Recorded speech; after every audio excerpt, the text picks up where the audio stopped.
Good day. Welcome to Grade 12 Macro lesson on intensive and extensive commercial agriculture.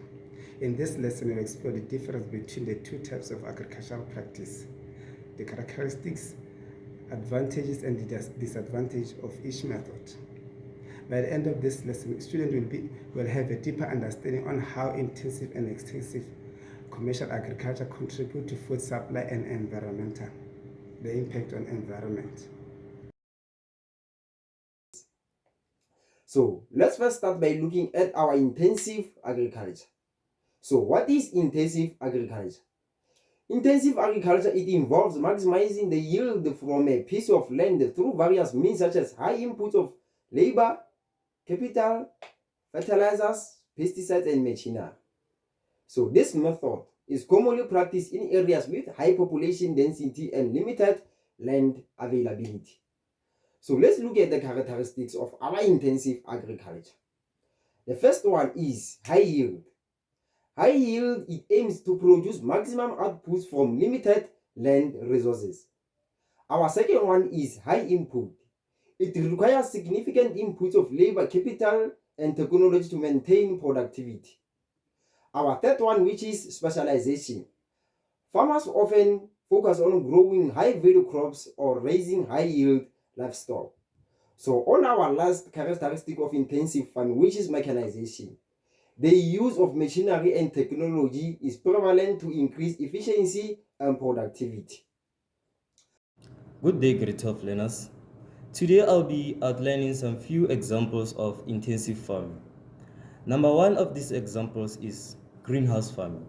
Greenhouse farming is where crops are grown in controlled environments, optimizing conditions for growth. And number two is dairy farming. Dairy farming is where cows are housed indoors with controlled feeding diet, maximizing milk production. And number three is poultry farming. Poultry farming is where chickens are raised in confined spaces with controlled feeding and lighting schedules. So now we are going to move on to extensive farming.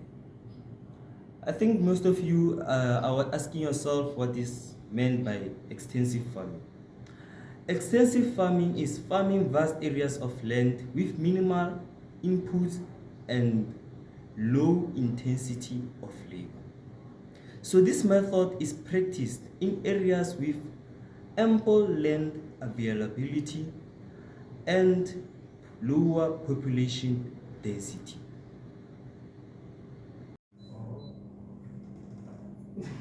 So for us to have a better understanding of what is extensive farming, we have to know the characteristics of extensive farming.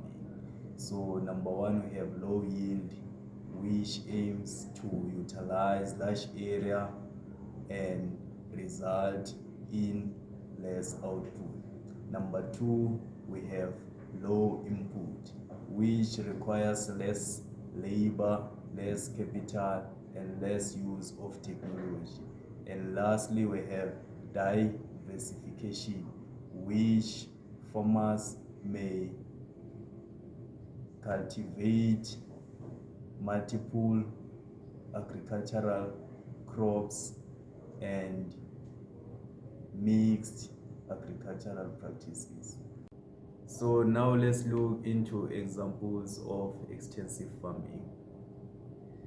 Our first example is ranching, where livestock graze over large areas.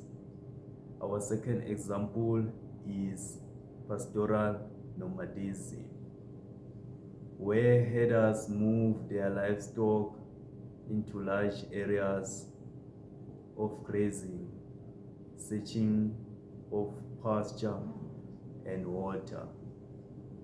And our last example is shifting cultivation, where farmers clear small plots of land for cultivation. Greetings, I'm teacher Ramahali here, and at this point we are going to lay out the assessment activity that is going to be handed out to students. So students will be encouraged to pair up in groups or in 2x2, whereby they're going to be assessed by being asked to give the impact of intensive and extensive commercial agriculture on the environment and in the economy as a whole. So students will be encouraged to detail their findings on the questions that are based in this activity, the impacts on the environment and the economy caused by the intensive and extensive commercial agriculture. Good day, we are now on the conclusion part of a lesson plan. As a teacher, I will summarize all the key points and highlight the most important points on the given topic. The given topic, which is intensive and extensive commercial farming. I, as a teacher, I will hand out questions to the learners so that they can answer them and ask questions where they don't understand. I'll go easy on my learners so that they can be freely and enjoy my lesson.